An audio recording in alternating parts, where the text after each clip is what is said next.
Hello once again, watchers of good movies. My name is Nick Pell, and this is once again coming from my white room. Now, today I'm going to be talking about Transformers: Age of Extinction. This is the latest film from Michael Bay, and if you have seen any of the other three Transformers films, you know more or less what to expect from this by this point. That being said, I will touch on the ending to the film towards the end of this video. I'll give a warning before I do it, so just know that. Now, once again, if you have seen any of the last three Transformers films, Michael Bay's original Transformers trilogy, you know more or less what to expect from this film. The cast in this movie is different this time. Mark Wahlberg is filling in for Shia LaBeouf's role. He's not the same person by any means. This movie takes place 7 years after the events of the third film, in which the Autobots and Decepticons had their giant, massive battle in Chicago, and that is essentially the premise or background behind the events taking place in this movie. The Autobots and Decepticons are being hunted down by the government because they see them as just an overall threat no matter what side they fight for.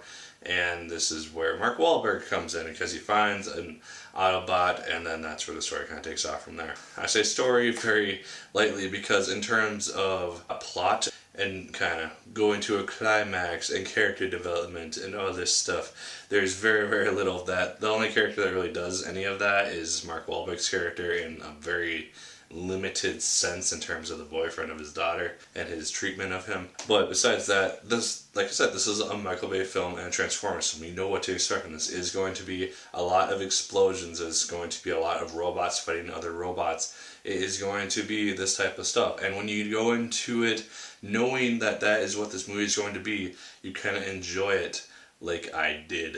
I am probably one of the only reviewers reviewing this movie who actually enjoyed the film, which is probably really unique right now. The explosions I thought were fine. The destruction in this film is enormous. There is countless casualties and deaths in this film. There is citywide destruction almost to the level of Man of Steel. It is just ridiculous how many things get blown up and destroyed, and how many cars get stomped on with no recognition of the person driving it.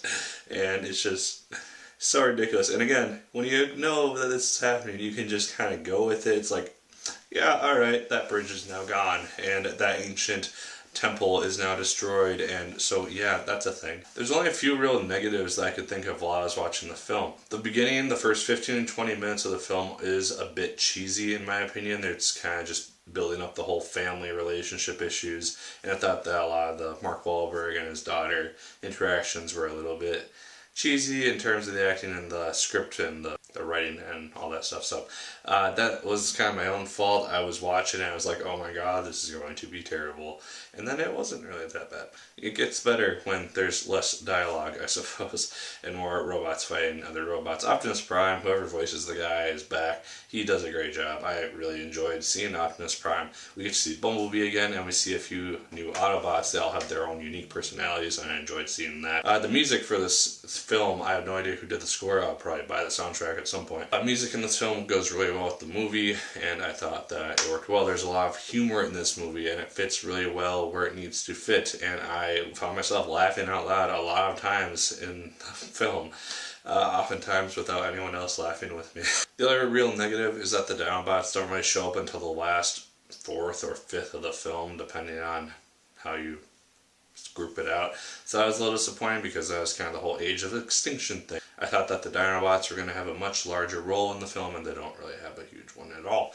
They might in the sequel, assuming that there will be one, which I'm assuming that there will be one. In terms of enjoyment, obviously, I actually walked out of Transformers: Age of Extinction surprisingly enjoying it. I enjoyed the first three films a lot.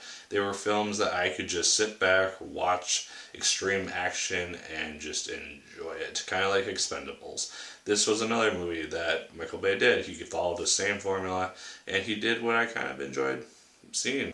Overall, if you enjoyed the first three films like I did, you will probably enjoy this movie as well. If you hated the first three films, like other people and other reviewers I've seen have, probably don't watch this because you're not going to enjoy it, and it's a waste of $8 for you. that's my thoughts. Leave yours in the comments down below. I would love to hear them if you have gone to see it. I will now be talking very, very briefly about the ending to Transformers Age of Extinction. So if you have not watched the movie and you don't want to hear spoilers, probably stop watching now. I thank you very much for watching. Like, favorite, comment, and subscribe if you so choose. I would appreciate it immensely. So I thought that there was going to be someone dead at some point in this movie. Mark Wahlberg's friend, he gets killed very early on in the film. I thought that that death was kind of a neat thing, just showing the destruction of the metallic bomb thing very, very easily in the film. We just see him instantly dead, turned to like skin and bones essentially, and metal.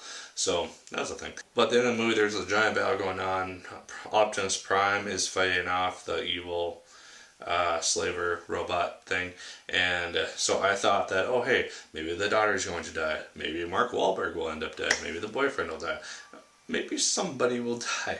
There's so much destruction going on, it's a little ridiculous to think that nobody is going to get killed in this movie. But they all live happily ever after, and it's all happy days forever. But the film does actually set up a decent sequel. We see the reincarnated form of Megatron. He is now on the loose, and so he will, I'm assuming, be essentially the main threat in the next two films, assuming that Michael Bay does continue this assumed to be trilogy. And then we see Optimus Prime at the very end shooting off into space looking for his creators, and so I'm assuming that will also be a key factor in the next films. I have no idea where these films are going. I have not had any real knowledge on the Transformers lore or okay.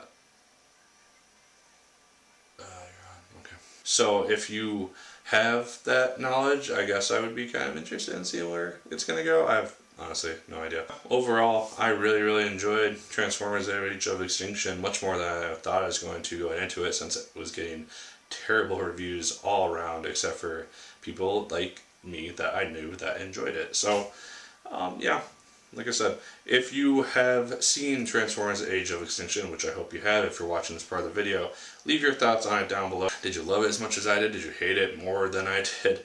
Let me know down in the comments down below. Like, favorite, comment, and subscribe if you so choose. I'd appreciate it immensely. And as always, my good people, my name is Nick Pell, and once again, keep on watching. I thought I kept you safe and sound. I thought